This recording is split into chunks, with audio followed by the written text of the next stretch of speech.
بڑھائے جا رہے ہیں. پاکستان پر جو غیر ملکی دباؤ ہے اس کے ساتھ ساتھ پاکستان میں اندر سے انتشار اور خلفشار پیدا کرنے کی کوشش کی جا رہی ہے. اس انتشار اور خلفشار سے یہ نہ ہو کہ سیاسی قوتوں کو پچھتانا پڑے. ملک اس طرح زیادہ دیر تک نہیں چل سکتے.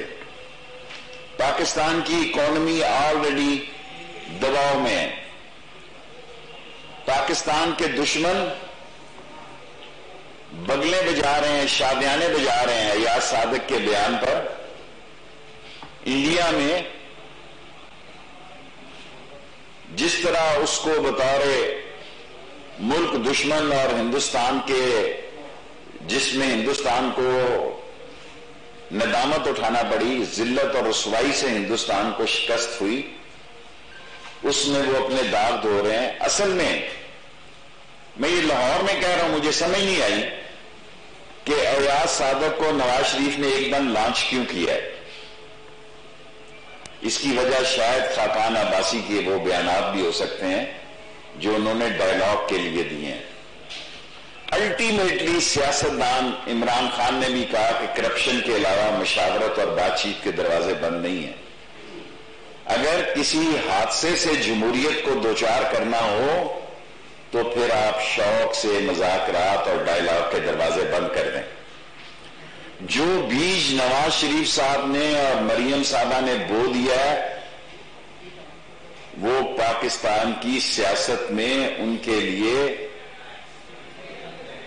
نہ صرف مشکلات ہیں بلکہ ناممکنات ہو گئی ہیں. اس میں پیپلز پارٹی نے پھر بھی بہتر سیاست کھیلی ہے. پیپلز پارٹی نے پھر بھی سوچ سمجھ کے بیان دیے ہیں. مولانا فضل الرحمان صاحب کے 6% ووٹ ہیں صرف, لیکن ان کے پاس مدرسے ہیں, ان کے پاس طلبہ کو لانے اور لے جانے کے لیے معاملات اور وسائل ہیں. 9 سیٹیں ہیں قومی اسمبلی میں. وہ حکومت کے لیے مشکلات تو پیدا کر سکتے ہیں لیکن حکومت میں کوئی کلیدی کردار ادا کرنے کے ان کے خواب جو ہیں وہ ادھورے ہی رہیں گے ساری زندگی.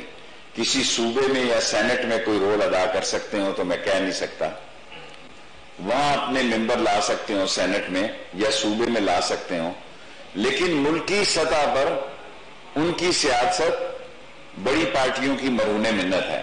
6% ووٹ سے ملک میں کوئی سیاسی تقدیر نہیں بدلی جا سکتی.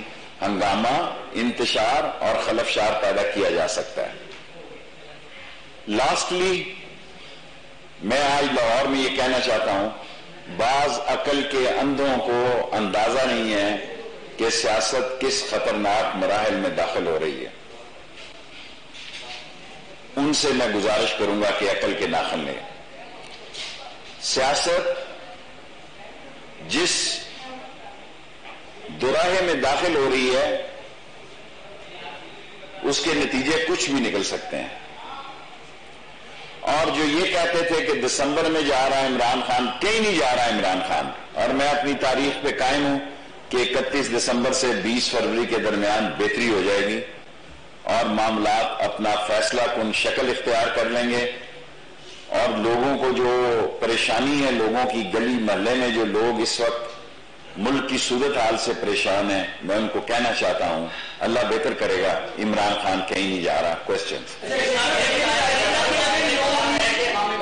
صدر کے خلاف عدم اعتماد لے کے آئیں گے, کیا ملک مارشل لا کی طرف جا رہا ہے یا عمران خان سبزیاں توڑے گا؟ دیکھیں, میں نہ ملک مارشل لا کی طرف جا رہا ہے نہ عمران خان اسمبلیاں توڑ رہا ہے.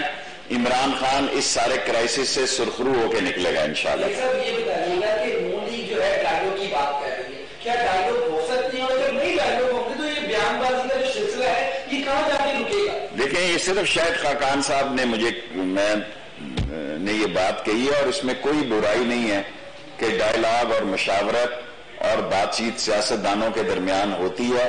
اگر پیپلز پارٹی اور نون لیگ مل سکتی ہے تو کسی اور سے یہ ڈائیلاگ کیوں نہیں ہو سکتے؟ ضرور ہو سکتے ہیں.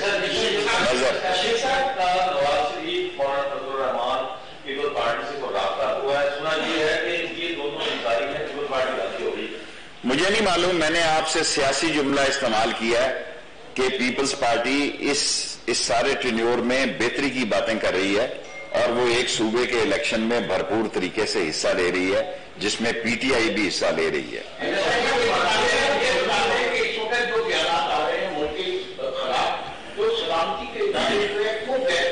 میرا خیال ہے ملک کے سلامتی کے اداروں کے حوصلے کی داد دینی چاہیے آپ کو۔ ملک کے سلامتی کے ادارے صرف ان سیاست دانوں کی باتوں پہ ہی برہم نہیں ہوتے، بلکہ ان کو انٹرنیشنل صورتحال کی بھی فکر ہوتی ہے، اور پاکستان کے خلاف ہندوستان جو ایک جال بچھا رہا ہے اور اس میں کوئی جو اس کے بعض اعلی کار استعمال ہو رہے ہیں، ان کی حیثیت سے بھی وہ بخوبی واقف ہیں، اور ایک اچھا جرنیل جو ہوتا ہے وہ حوصلے سے اور دانش مندی سے اور دور اندیشی سے فیصلے کرتا ہے، اور پاکستان کا جوان اور پاکستان کا جرنیل دونوں عظیم تر ہیں اور ملک کی سلامتی اور جمہوریت کی ضمانت ہیں۔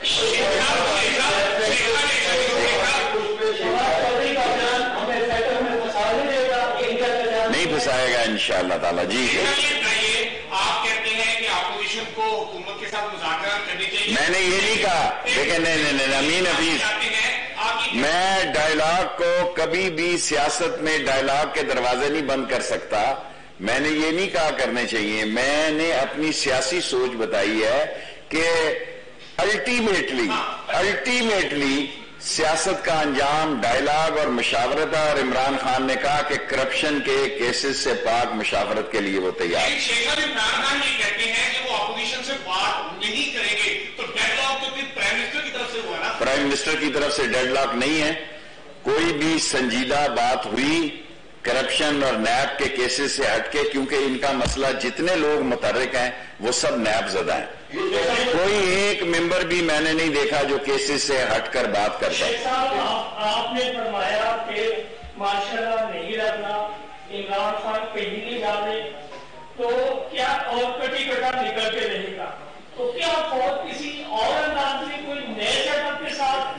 مجھے نہیں معلوم، میں نے آئی ایس پی آر کے بیان کو ریپیٹ کیا ہے، کیونکہ بعض اوقات میں بیان دیتا ہوں تو اس کا زیادہ شور پڑ جاتا ہے۔ D G I S P R نے کہا کہ ایاز صادق کے بیان سے فوج میں غم و غصہ پایا جاتا ہے، اسی کو میں دہرا رہا ہوں۔ کوئی صدارتی نظام کی طرف نہیں جا رہا، اس کے 6 پوائنٹ ہیں، وہ کون پورے کرے گا، ریفرینڈم کون کرے گا، اور قومی اسمبلی سے کون پاس کرائے گا، اور سینٹ سے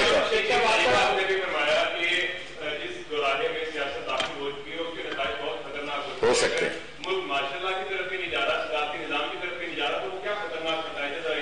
دیکھیں، میں نے آپ سے عرض کی کہ سیاست دانوں کو عقل کے ناخن، جو جملہ میں نے کہا وہ دوبارہ دہرا رہا ہوں، سیاست دانوں کو عقل کے ناخن لینے چاہیے، کیونکہ حالات جس تیزی سے جس جانب جا رہے ہیں وہ کوئی خوش آئند نہیں ہے، اور اس سے کچھ بھی ہو سکتا ہے، لیکن ماشاء اللہ نہیں لگے گا۔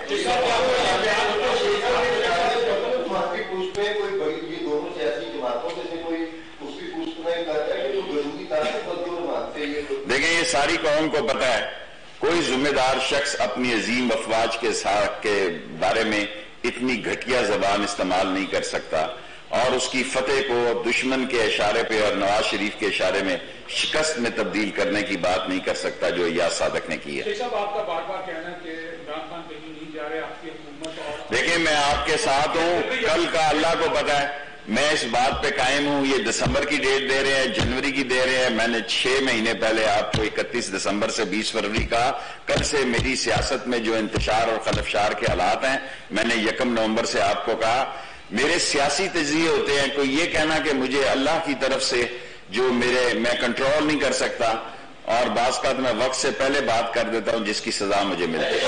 مذہب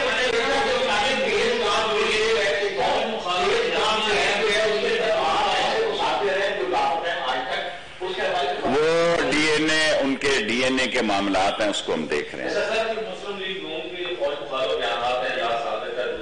یہ ساری مسلم لیگ کے مخالف نہیں ہیں، یہ نواز لیگ کے وہ لوگ ہیں جو اپنے آپ کو چیمپئن ظاہر کر رہے ہیں اور نواز شریف کے رابطے میں ہیں، مریم کے رابطے میں ہیں، اور یہ سب کچھ ان کے اشارے پہ ہو رہا ہے، اور یہ ایسے بے وقوف ہیں کہ بارودی سرنگوں کے اوپر پاؤں رکھ کے چلنا اپنے لیے اعزاز سمجھتے ہیں اور یہی ان کو ہزیمت اٹھانا پڑے گا. فیصل آپ کے آج بڑے سوال ہو گئے. مزہ یہ ہے کہ کیا نون لیگ کو بین کیا جا سکتا ہے یا ان کے اس ایجنڈے کو بین کیا جا سکتا ہے؟ دیکھیں الٹیمیٹلی حماقت، بے وقوفی اور ملک دشمنی کے نتائج جو ہیں وہ کیا رنگ اختیار کرتے ہیں یہ کل سے سیاست شروع ہوگی اور 90 دن میں فیصلہ ہو جائے گا. 20 فروری کی ڈیٹ تک میں قائم ہوں. جی فیصل. امریکی الیکشن جو ہے وہ سر آپ کی سیاسی ڈیسیژن جو ہے وہ کیا کہتی ہے؟ آپ کا خیال ہے کہ اب میں ٹرمپ اور بائیڈن پر بھی تبصرہ کروں؟ کل کوئی جیت اور جائے اور آپ میری کٹ لگاتے رہیں. یہ امریکن الیکشن ہے، اس کا فیصلہ شیخ رشید نے نہیں کرنا. بہتر کون ہے؟ دیکھیں ہمارے پاکستان کے لیے اللہ تعالیٰ ان سیاستدانوں کو عقل دے اور یہ چھوٹی باتیں اور گھٹیا باتیں نہ کریں اور بڑے پن کا ثبوت دیں اور ملک کے معاملات اور ملک کے خطرات اور ملک کی مشکلات کو سمجھیں. اور جو لوگ جو اپنے آپ کو محفوظ سمجھ کے لوٹ مار کر کے ملک سے باہر اپنے آپ کو ڈیرا ڈالے ہیں ان کی ساری صورت حال پہ نظر رکھیں. شیخ صاحب کچھ کا کیا مراد ہے؟ آپ کیا لے رہے ہیں؟ کچھ بھی ہو، کچھ آپ کو پتا ہے کچھ جو 5-6 لوگ ہیں جن کے خلاف نیب کے کیسز ہیں یا عدالتوں میں کیس ہیں، ساری نون لیگ نہیں بول رہی اور وہ اب ایک ایک کر کے بلوانا شروع ہوئے. میں نے 2.5 سال میں ایاز صادق کو بولتے نہیں دیکھا. اگر بولے ہیں تو آپ لاہور والے مجھے بتائیں. Thank you very much. چھوڑے گا وزیر ریلوے شیخ رشید احمد لاہور میں میڈیا سے گفتگو کر رہے تھے. انہوں نے کہا کہ اپوزیشن سیاست کو ریاست